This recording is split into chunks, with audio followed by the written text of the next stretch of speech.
Well, welcome back, and I'm glad you're here today. We're going to continue to go through the book of Hebrews. We're going to be in chapter 9 today, looking at verses 1 through 5.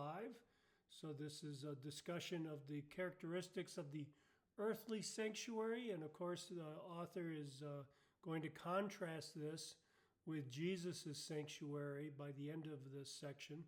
So, first, he wants to focus our attention on this earthly, temporary sanctuary that's specified in the Mosaic Law.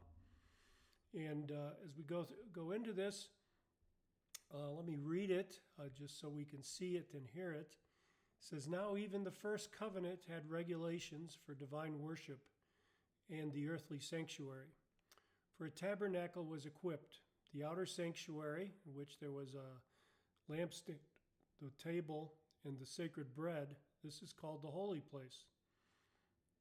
Behind the second veil there was a tabernacle which is called the most holy place, having a golden altar of incense and the ark of the covenant covered on all sides with gold, in which there was a golden jar holding the manna, Aaron's staff which budded, and the tablets of the covenant.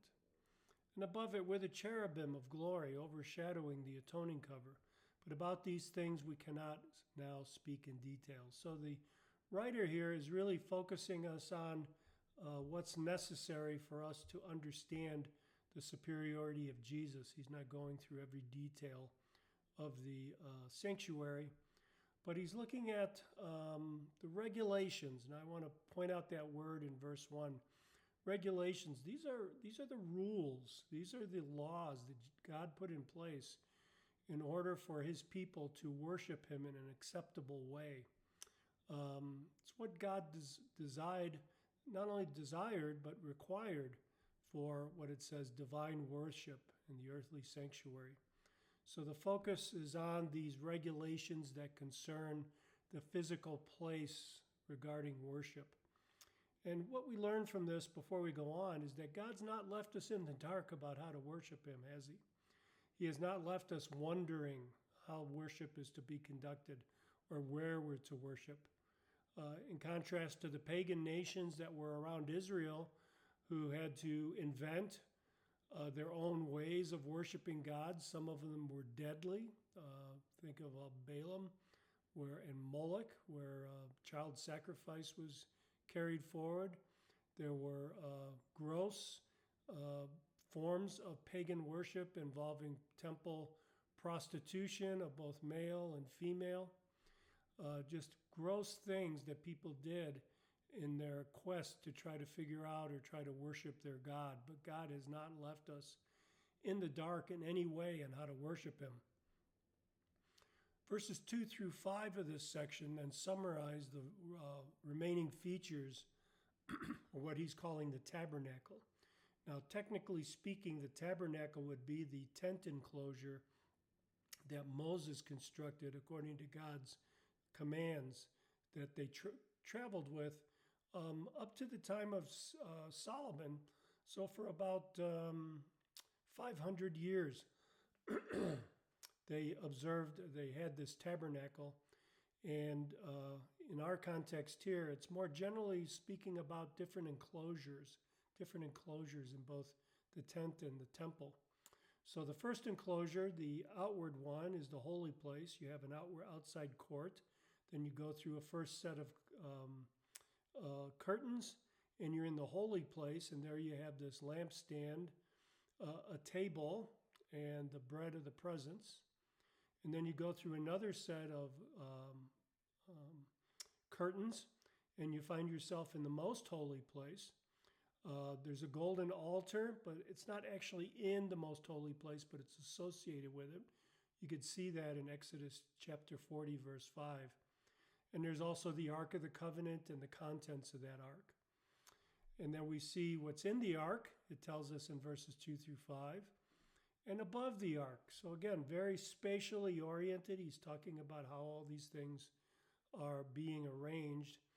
And very important, and when we get to the end of verse 5, he's acknowledging there's a lot of other details here, a lot of other things that we could be talking about, but he wants to keep on the main focus here unlike me sometimes, that gets caught going down some theological or Bible study bunny trails. He's staying right on point, and he's saying that about these things we cannot now speak in detail. I've told you enough, in other words. So he's keeping his focus on the main point. So in terms of application of this, we can see here that for the original readers, for the Hebrews themselves, they're being directed to reflect on the examples of the elaborate preparations that God has made to receive worship from his people. Very elaborate and time-consuming to set up, tear down, much less construct from scratch.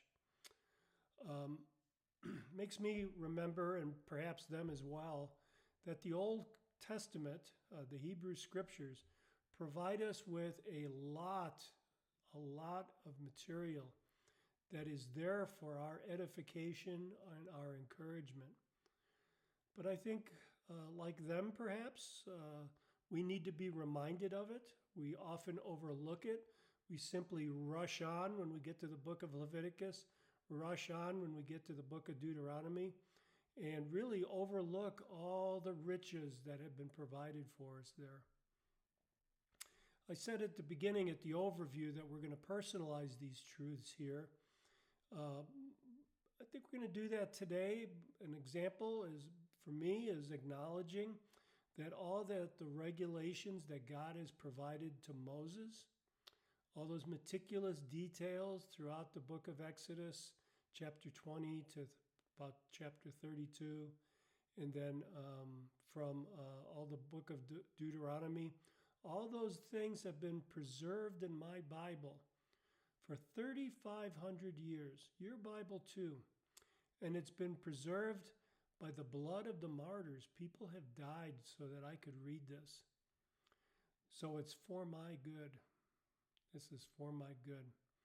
That God has provided these riches to me, and I simply overlook them or rush where I pass them is an indictment of my own immaturity. It's a revelation of my own superficiality, I think. And I pray for myself as I internalize these things that I would understand them more, that I would love what God has done for me through Christ and through Moses as well, more and more, all these intermediaries and that he has provided through the ages.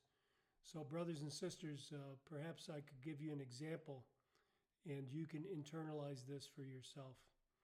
God bless you as we go through this important chapter about Jesus' superiority.